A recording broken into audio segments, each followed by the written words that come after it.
I have to be honest with you, I almost didn't open the file for this week's deep dive. Oh, yeah. I saw the list of source materials, and I genuinely thought our research team had uploaded the wrong folder. That was a mistake. A huge mistake. I thought they'd sent us a syllabus for a graduate theology seminar.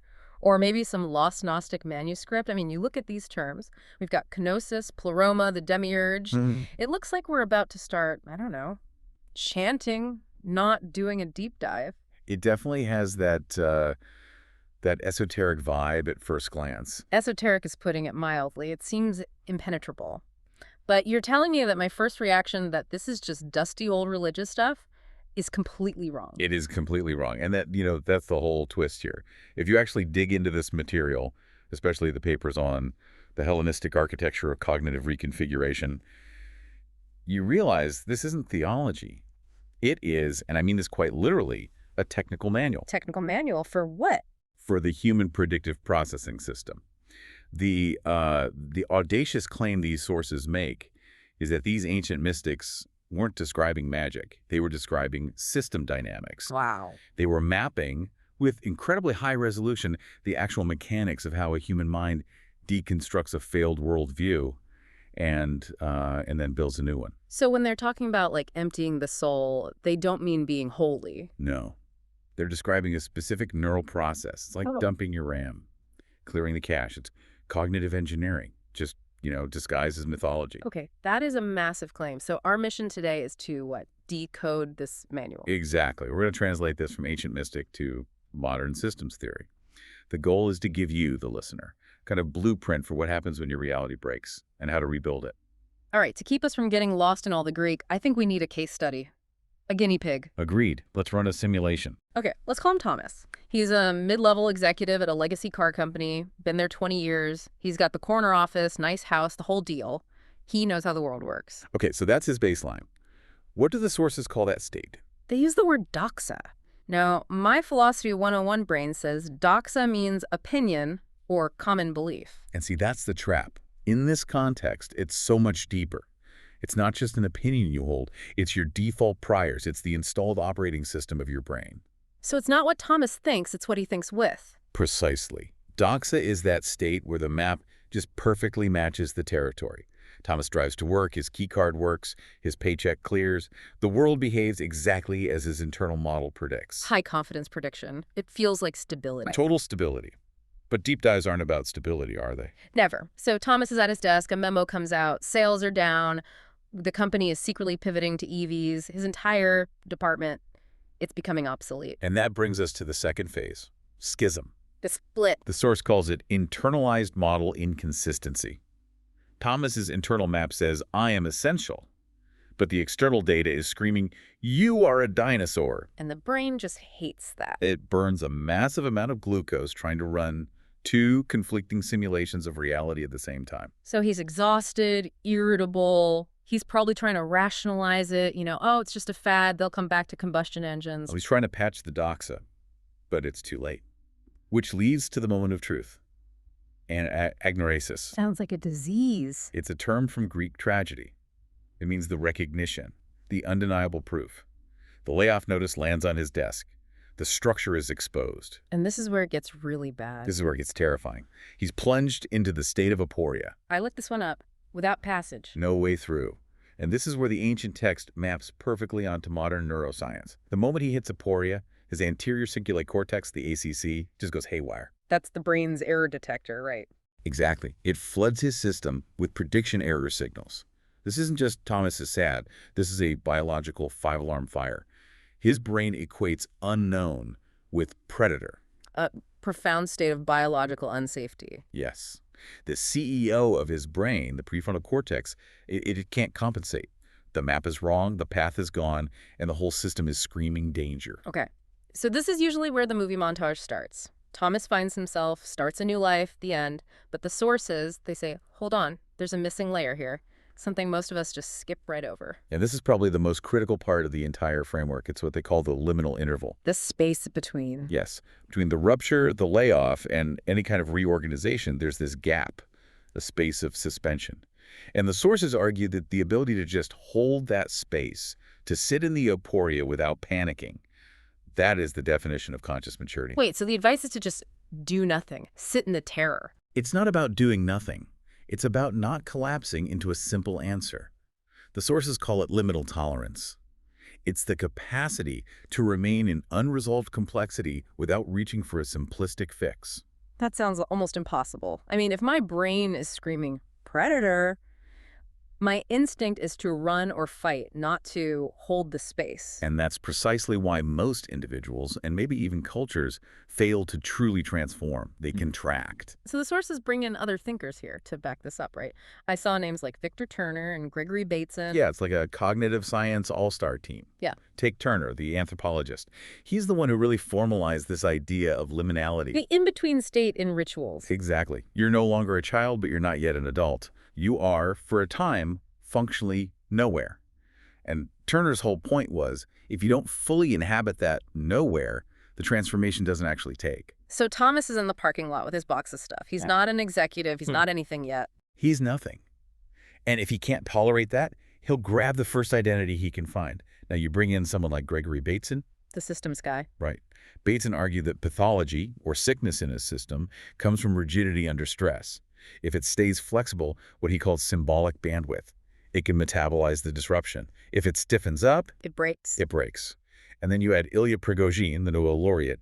He showed that systems under stress either reorganize at a higher level of complexity, or they collapse into a simpler, lower-level state. So this liminal interval, it's the hinge. It's the variable that decides everything. It is the hinge variable. If Thomas can't tolerate the uncertainty, if that liminal space is lost, his whole system contracts. Uncertainty triggers a defensive identity. And he creates a binary narrative to make himself feel safe. Yes. The company is evil. I am the victim. The world is rigged against me. The story simplifies to stop the pain. Exactly. The narrative compresses into doctrine. Language hardens. He becomes bitter, rigid. That's the collapse Prigogine warned about. But what if he can hold it? If he can just stand there in that parking lot, feel the terror, and not force a simple answer. The symbolic bandwidth stays open. Yeah. He metabolizes the disruption, and he enters the next phase, kenosis. Kenosis. Now, in church, I always heard this translated as emptying. Sounds very gentle, very meditative. In this manual, it is not gentle. It's a ram dump. Ram dump. It's model collapse under constraint. His brain can't stay in the panic of Aporia forever. So if he doesn't contract into bitterness, the system initiates kenosis. Yeah. It just decouples the core identity structures to save energy. So I am an executive that just gets deleted. Gone. I am provider. Deleted. I am the guy who knows how cars work. Deleted. That sounds absolutely terrifying. That sounds like ego death. Functionally, it is. The heavy machinery of his identity is thrown overboard to save the ship. He is, for a moment, just a biological organism standing in a driveway. And in that silence, after the crash, that's where the pivot happens. Metanoia. The axis shift. The system seeks a new attractor state. Thomas is, I don't know, gardening, staring at the dirt. His old values, status, money, they're gone. And his values pivot. He stops caring about status and starts caring about, say, creation, growth. And that leads to the flash, the aha moment, Gnosis. Gnosis, direct structural perception. I'm going to start a sustainable landscaping business using native plants. Boom. The ACC alarm turns off. You get this large-scale network synchronization in the brain. It feels like ecstasy. It feels like self-validation. Great. Roll credits. Thomas is saved. New purpose. He's happy. Not so fast. What? Why? That sounds like the happy ending. Because the source material puts a giant warning label right here. It says, do not confuse the feeling of relief with the actual integrated solution. This is where most people fail for the second time. They fail after the big insight. Yes, because they fall into the trap of the Demiurge. Demiurge. That's the Gnostic figure, the flawed creator of the material world. Not a great guy. A flawed creator is the perfect description. Structurally, the text defines the Demiurge as a first draft ego. A first draft ego. Okay, let's apply this. Thomas has his landscaping business. He had his insight. What does Demiurge Thomas look like? Well, think about it. He's rebuilt his world. He has logos. He has order, a business plan, schedules. But he hasn't integrated the wisdom of his own crash. The sources bring up Sophia here. Wisdom. Exactly. The myth says Sophia left the pleroma. In our terms, it means wisdom is not integrated into the new operating system. So Thomas becomes rigid. Rigid how? He's a tyrant about the hedges. He micromanages every employee. If a client suggests a different kind of flower, he feels personally attacked. He governs in binaries, my way or the highway. So he's just recreated his old corporate self, but now he's wearing gardening gloves. That's it. He has authorized himself to rule, but he lacks reflective depth. He's defensive because deep down he's terrified of falling back into Aporia. That new identity is just temporary shoring he's mistaken for a permanent foundation. He has order, but no wisdom. Precisely. And that's a recipe for a toxic system, whether it's a small business or an entire civilization. So how do we avoid that trap? If the Demiurge is the first draft, how do we get to the final draft, this architecture of vitality? We have to integrate the pillars properly. We need Logos and Sophia to come together to birth Zucha. Okay, let's unpack that equation. We have Logos, that's the order, the spreadsheet, the business plan. Right. And you can't live without it. If Thomas just has good vibes and no business plan, he's going to go broke. Logos is the capacity to maintain logical integration under load. But Logos alone creates the Demiurge. Bureaucratic, brittle. So we need Sophia. How does the manual define wisdom here? I love this definition. It's the system models its own modeling. The system models its own modeling. It's metacognition. It means Thomas isn't just looking at the client, he's aware of how he is looking at the client. So instead of thinking, this client is an idiot, he thinks, I'm feeling annoyed because this client is challenging my authority, and that's a sensitive spot for me. Exactly. Sophia creates space. She's what prevents the new model from becoming rigid. She allows for nuance, for learning. And the sources talk about the syzygy, the pairing. You need both. It has to be both. One without the other is a disaster. Logos without Sophia is a prison, a rigid bureaucracy. Sophia without Logos is, well, it's just new age soup. All openness, no structure to actually get anything done. But when you put them together, when Thomas has the spreadsheet and the self-awareness, you get zoo. Zooch, which just means life in Greek, doesn't it? But it's not just biological life, that's bios. Zooch is something more like authorized vitality. It's the reformed ego. Wait, I thought the whole point of this stuff was to kill the ego. And that is the biggest misconception. Yeah. You don't kill the ego. You can't. You replace the buggy, brittle, first draft Demiurge ego with a Zeus ego. So what does that new ego look like in action? It's what the sources call alive coherence. It's a system that can hold complexity without fracturing. It's adaptive. It's resilient. So Thomas 2.0, the Zoo Thomas, he loses a big client. What happens then? He doesn't panic and fall into Aporia.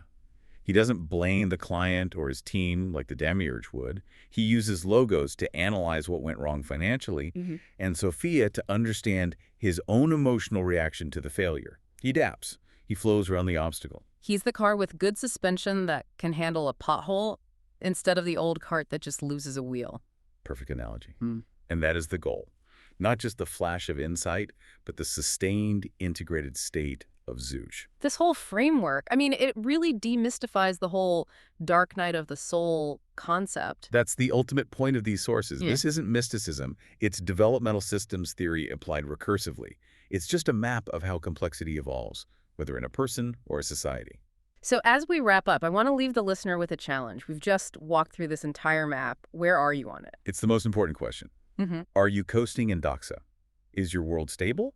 Or are you maybe ignoring some cracks in the foundation? Or maybe you're in the crash. Maybe you're in Aporia right now. And if you are, the key is the liminal interval. Remember Turner and Bateson. The challenge is to hold that space. Don't rush to a rigid binary answer just to stop the pain. Don't contract. Or maybe you're stuck in that Demiurge phase. You've rebuilt, you're successful on the surface, but you're rigid. You're fighting to maintain control, and everyone around you feels it. Then you need to summon Sophia.